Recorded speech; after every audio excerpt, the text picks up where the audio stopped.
Good morning, my friends from Kenya, more specifically the Actuarial Society of Kenya. I'm Chieh. I'm speaking to you from Singapore, and as all of you will know, I'm the current president of the Institute and Faculty of Actuaries. I'm delighted to speak to my friends in Kenya. I had hoped to go to Kenya in December this year, and in fact, I've contacted Moses Mutili already earlier this year, but unfortunately, COVID-19 prevented that because it was supposed to be a holiday for me and my family to the safari parks in Kenya and Tanzania.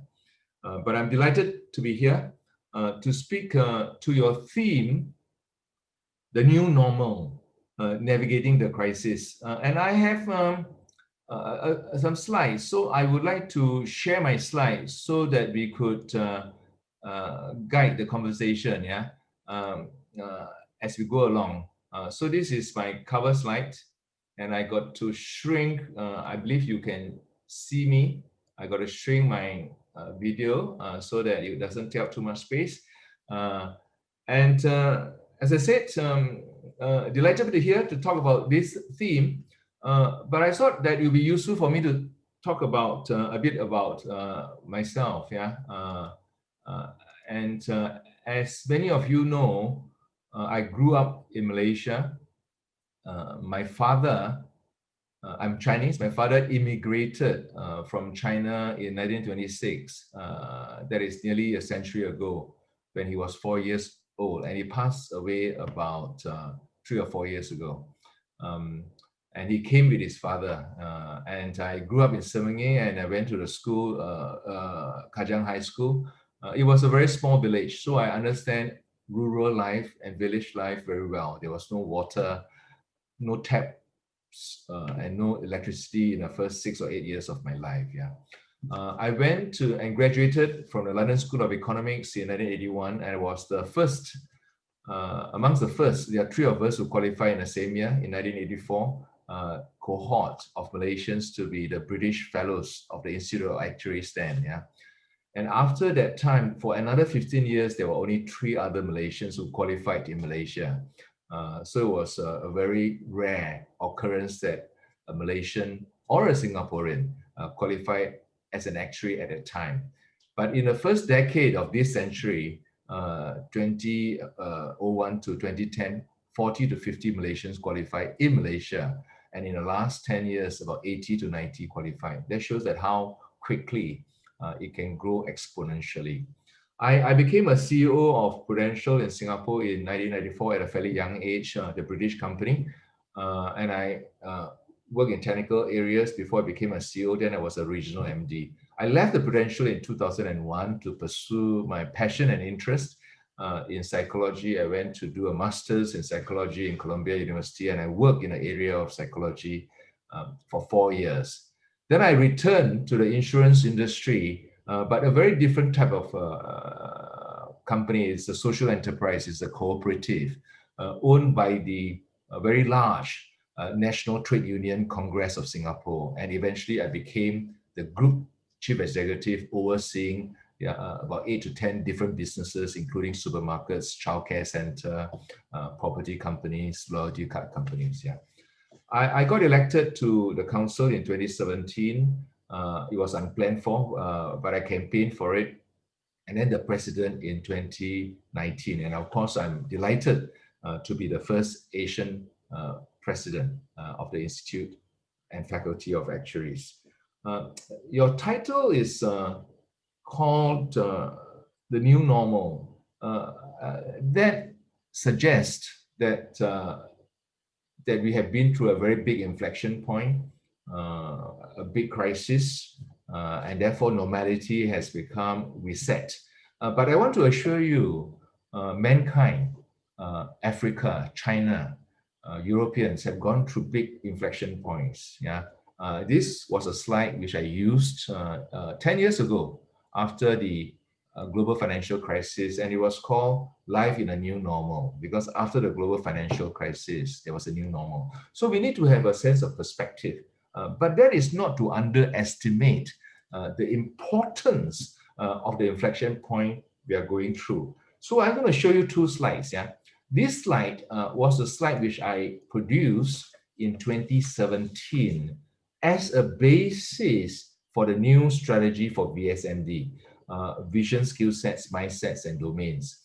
But bear in mind, at that time, I was not even the president then. I was preparing a presentation for the Singapore Actuarial Society. And I wanted to capture the need for actuaries and everyone who is a professional to respond to the requirements of the digital age and the fourth industrial revolution, because the digitalization fundamentally changes the way industry operates and the domains we operate, and the way we go about it has to be very different, because it's a networked and globalized society. So it's digital, it's network, and it is a machine, platform, and crowds. All these are slightly technical words drawn from the literature of digitalization. Yeah. So as a result, our traditional industries, which is based on a print-based society, will be altered and disrupted over time.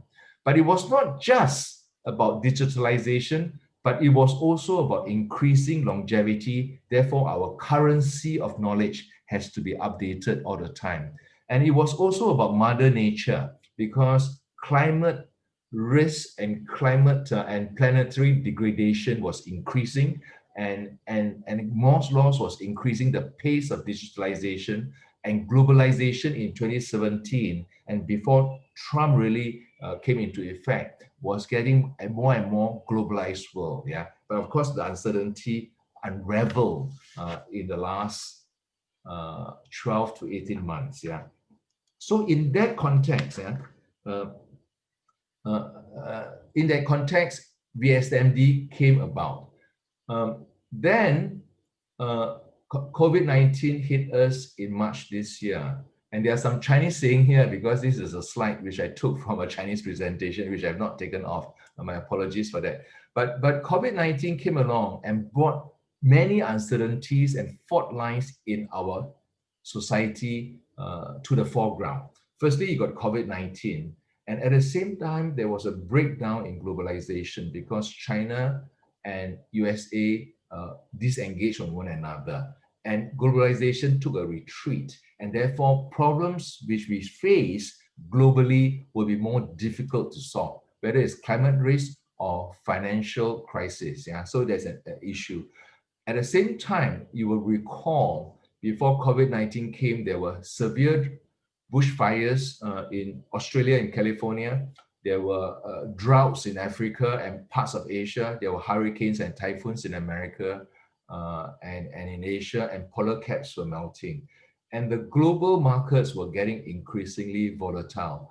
All this impact us economically and financially, and impact our work, and our skill sets are quite relevant to solving some of these problems, with the exception of the East-West globalization, which is largely a political risk. Yeah, and the last item was declining interest rate, because of the need to have easy money to have a fiscal stimulus, has led to negative interest rates, which is a new territory for actuarial science. Yeah, how do we have compound interest with a negative interest rates if you follow it logically to its natural conclusion? So these are what I call deep uncertainties. Yeah. So what we need to ask ourselves is, what are we? Who are we? And how do we evolve? Essentially, actuaries are people who look into the world and ponder at problems and how to navigate those problems and how to solve the problems in a practical way. And that started with the time of Edmund Halley, James Dodson, John Grant, and they became able to predict mortality. They were able to look at morbidity, risk, and uncertainty, and it gave us what we call risk and probability models. And at the same time today, we are looking the world with a lot of problems, with a lot of unknowns, and a lot of uncertainty. So how should we respond? And this is a slide which I've used in the original VSMD, which is really a response to the digital world. But I'm going to skip this quite clearly. It's clearly about mastery of data. It's clearly about relationship with technology, and it's clearly about diversifying our skill set. But a lot of it has to do with our mindset, which I shall summarize in the next two slides. Yeah. So the strategy of the IFOA was born on the basis of the last few slides. We know that our skill sets needs to be modernized to include data science, um, machine learning, and AI. But more importantly, it's about mindsets. Yeah, what are the mindsets we need in order to bring our vision of actuaries being relevant, being impactful, and influential to life, not just in our traditional fields, but in new fields. Yeah. So in that sense, a very quick or short announcement I could make in terms of skill set is that we are going to introduce a fellowship in banking. We are going to have a certificate in climate science, and we already have a certificate in data science. And we are going to have increasing optionality and modularization of our associate syllabus and choices as we go forward, because we are going to modernize the way we offer education to our members. But more importantly, and would have heard me say it in my speech in a presidential address and elsewhere on YouTube or LinkedIn, is that our traditional values, which are very important to us in many of our reserved roles, traditional roles of accuracy, cautiousness, consistency, and reticence, needs to stay and continue to be nurtured. But as Reddington said, we must create new room for other values, which include curiosity, adaptability, and the growth mindset. And the growth mindset includes perseverance, experimentation, and a spirit of continuous learning. And these three, regardless of the literature you read about digitalization, are absolutely necessary, because skill sets are not permanent, especially with increasing longevity and the pace of change. To maintain the currency of a skill set, you have to acquire adjacent knowledge and knowledge at a distance and join the dots. And that requires a spirit of curiosity, adaptability, and a growth mindset. But the second set of problems is not about digitalization or the fourth industrial paradigms. It is about fourth industrial revolution. It is about uncertainty. Uncertainty in the sense that our problem is no longer a systematic problem. The system is a problem. The economic system, which does not give us resilience on income security and health security.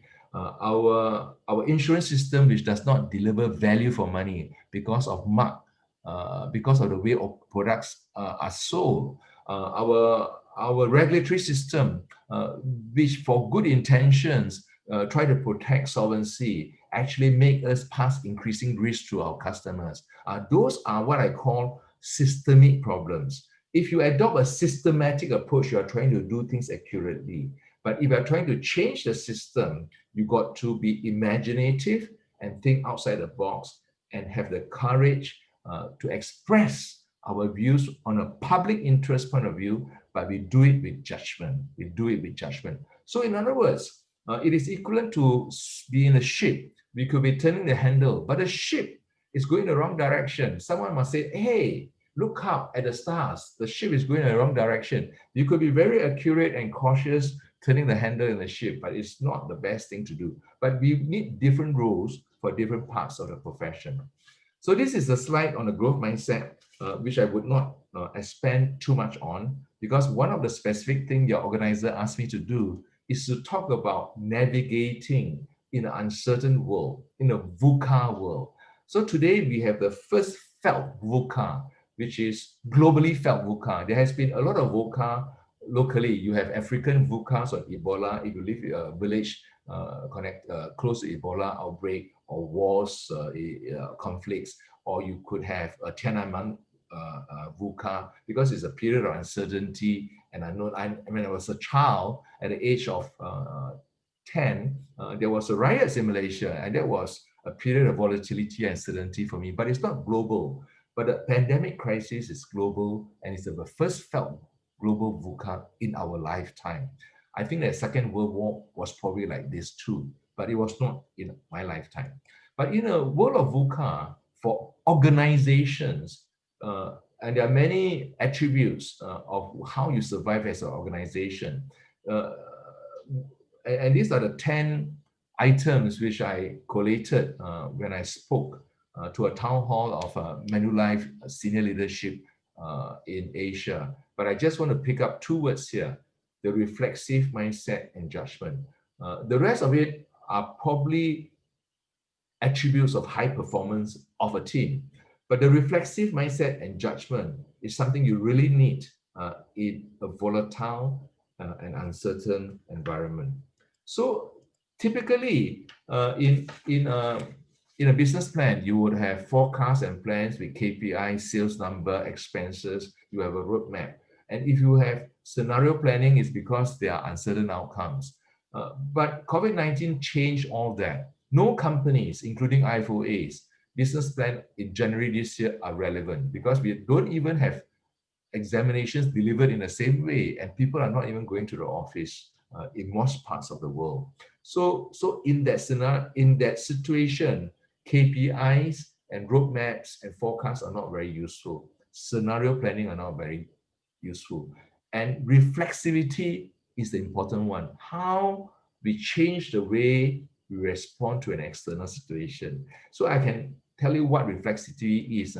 This is a Western way of describing reflexivity, developing alternative perspectives, trying to be unsettle your comfort zone and use dialogue and connect with people. But the best one is the one I quite like, which is Eastern, which is what I hope you know who Bruce Lee is. He's a Kung Fu master who died at the age of 33 or 34, and he was one of my heroes when I was a boy. He said that be water, my friend, because the water will get to his destination, regardless if there are stones, there are boulders, there are trees, there are roots, or there are valleys, or there are gorges, because the water will just flow to get to the bottom. And that was the essence of his philosophy and his martial art, his philosophy of mixed martial art, of the shortest and the easiest distance, but in a flexible way to a destination. So in many ways, in a VUCA environment, we have to be reflexive. We have to behave like water. I have a friend who had a VUCA when he was a young boy in Vietnam, and he wanted to be an actuary. But Saigon fell. The Americans were leaving through helicopters. You have seen the video. You see bombing everywhere. And he was one of the boat persons whose boat came to Southeast Asia, and he could have died, but he did not die. But today, he's a very successful actuary and group chief executive of a large organization in Asia. So he has the ability to be reflexive, yeah, because the traditional way to be an FIA was changed the moment Saigon fell, yeah. And there are many stories like that. Many Indian CEOs who are born in India, who went to America, become CEO of very successful technology companies, all came through a school of Jugaad leadership, which is very similar to reflexive leadership. Reflexivity and judgment are slightly different. I can't talk too much because these are very big subject. There are different types of knowledge, right? There's epistemic knowledge, there's technique knowledge, but judgment belongs to mathis and phronesis. It's about timing. Phronesis is about timing. Mathis is about contextual intelligence. Synesis is about joining the dots. Yeah. So some of you may know how to shepherd a flock of sheep, or you may be a fisher person. I can fly kites. I can bicycle, but you can't. Learning physics or learning zoology is not going to help you because it's based on feel, experience. The fisherman knows when to take up his line. The kite person knows when to pull the kite to make it rise faster. And even if you bicycle, you know how not to fall, but it cannot be written down. Yeah, that is partly technique, but it's also partly the ability to judge. Yeah, because judgment comes from experience, and experience comes from bad decisions made in the past. Yeah, so this is a very important point about judgment. Yeah, and And data analytics, if you use data science, it's not going to help you in this. Yeah, data science, you got to have the servant sense to read context. Yeah, read context. This for organizations and for individuals. Joshua Cooper Ramon is one of the chief executive of Kissinger Associates, and he's a very well-read person. You may want to choose his book. And then he talks about reading, sensing tribalism and networks in a cyber world. But it's not just in cyber world, in a jungle, in a village, to have a sense, yeah, of danger or a sense of opportunity. It's not something you could teach, but you can narrate and show the way. Yeah? Once you are aware of it, you will know about it. Yeah? This slide is from a professor in London Business School, Andrew Lickerman, who is he's trying to teach judgment by saying that it is sort of intelligence, but not quite. It's EQ, but not quite. It's risk assessment, but not quite. It's a bit of each. Yeah, it's about personal qualities. Yeah, so self-awareness is very important. Yeah, in navigating in the crisis, in the new normal. And he had a chart, and that was for the COVID-19. Where do you get your information? Do you trust? How much do you know? Given that the precedence is changing everything, how do you feel? And what are your biases? What are your choices? Do you have choices? And how do you make decisions? Are you too fast or too slow? He's not saying that there is a specific answer. He's saying be aware of it. Yeah, be aware of it. Robert Greenleaf is one of my favorite authors on servant leadership. And he talks about intellectual capabilities. And he said a leader must have the sense of the unknowable, must be able to prepare for the unexpected and foresee the unforeseeable. I have many stories which relates to a situation like this. The author himself was able to pull an emergency cable in a New York underground when there was a problem, because he has anticipated something like this will happen in his 40 years of traveling in a New York subway. So he was prepared for the unexpected. You can prepare for the unexpected. It may not happen today or tomorrow, but it will happen. A house on fire, someone in a swimming pool, or someone whose heart becomes weak and collapse. So those things may not happen next year, but it will happen in your lifetime. Yeah? And there are situations like this in your workplace too. So if you look at about it, so as we go to the future of uncertainty, accuracy, cautiousness, consistency, or reticence are very important within our system, and we should work on those. But curiosity, adaptability, and a growth mindset, very important in the digital world and in the world of the fourth industrial revolution. Courage, imagination, and judgment, extremely important when there is deep uncertainty as we face today. Because it's not about accuracy, it's not about cautiousness, it's about courage, imagination, and also using those with good judgment. So our sources of uncertainty has multiplied. So therefore, I believe we are at an inflection point. We, IFOA, and the profession had a great opportunity to herald into a golden age if collectively we can raise our game. And that is what we plan to do. Because we believe actuaries should be relevant, influential, and impactful at our workplace. So therefore, our skill sets has to be modernized to have data science, to have banking, to have machine learning, to have investments, and so forth. But it requires curiosity, adaptability, and the growth mindset as we go along, because the skill sets will continue to multiply, and we have to be much more multidisciplinary. And then we want to be influential in the industry and in the society, which means that we got to be systemic in our thinking, because all our risk management models rest on systems which are working well. If the systems are not working well and not sustainable, we have to speak up according to our actuary codes and ask questions. We cannot pretend that we have the answers, because we do not. But with courage and imagination, as well as Judgement, we could contribute to the discussion as we go forward. So as you can see, we had a great opportunity. We cannot change the world because we are too small, but we can change the way we respond to the world. And with that, you could help with the momentum of change.